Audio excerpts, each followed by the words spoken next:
BNP chairperson Begum Khaleda জিয়ার মৃত্যুর পরবর্তী পরিস্থিতি ও জাতীয় সংসদ নির্বাচন নিয়ে দলের অবস্থার কথা জানিয়েছেন বিএনপির স্থায়ী কমিটির সদস্য সালাউদ্দিন আহমেদ।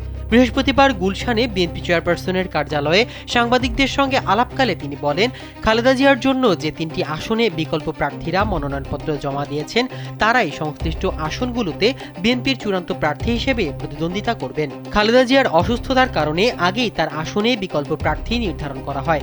সেই অনুযায়ী ফেনী 1 আসনে রফিকুল আলম মঞ্জু, বগুড়া 7 আসনে মোর্শেদ আলম এবং দিনাজপুর 3 আসনে সৈয়দ জাহাঙ্গীর আলম মনোনয়নপত্র জমা দেন। খালেদা জিয়ার মৃত্যুর পর তার মনোনয়নপত্র স্বাভাবিকভাবে বাতিল বলে গণ্য হবে।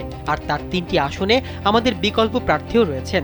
আইন অনুযায়ী তাদের মনোনয়নপত্র বৈধ হলে তারাই হবেন বিএনপির প্রার্থী।